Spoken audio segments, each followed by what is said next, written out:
Assalamualaikum bang. Assalamualaikum. Bang, ni banana puding. Ya betul bang. Kita ada banana puding, kita ada 4 flavor bang sekarang ni. Flavor apa tu bang? Kita ada banana chocolate puding, Okay. banana puding original, kita ada mango puding dengan strawberry puding bang. Boleh bagi saya semua flavor satu bang? Boleh bang. Yang ni kita ada flavor chocolate puding, Okey. banana chocolate puding ya. Dia macam aiskrim ke bang? Dia bukan aiskrim tapi dia lebih kepada puding. Okey. Dia pakai whipping cream semua Ya betul. Okey, yang ni coklat banana, yang ni banana puding. Ini original lah. Original betul. Okey.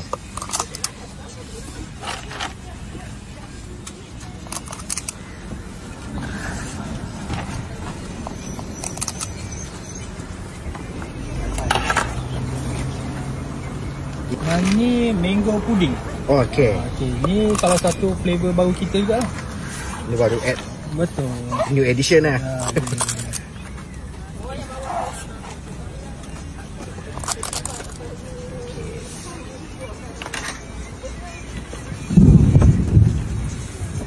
Okey, yang ni last kali kita ada strawberry puding. Strawberry puding.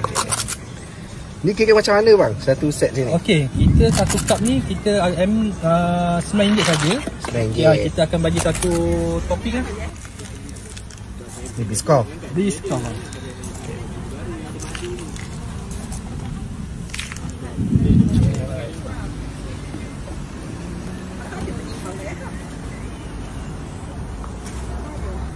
Ni apa bang? Ni adalah biskut telur. Ni Oh, biskut telur. Ya. Orang lama tahu lah dulu ni kan. Abang boleh pilih. Kita ada 3 jenis sos. Okey. Kita ada strawberry, coklat dengan pistachio. Boleh abang buat strawberry dengan strawberry, coklat-coklat. Yang lain tak pistachio. Boleh bang.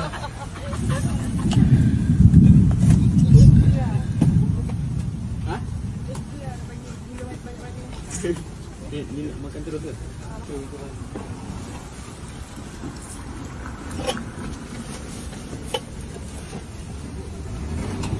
Boleh tak satu bang, yang coklat tu? Okey, baik, boleh. Ni yang coklat. Okey. Oh.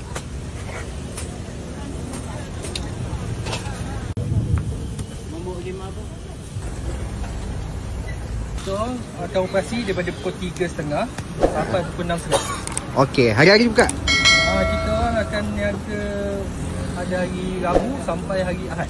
Oh, okey, baik. Okey bang. Okey bang. Terima kasih banyak bang. Terima kasih bang.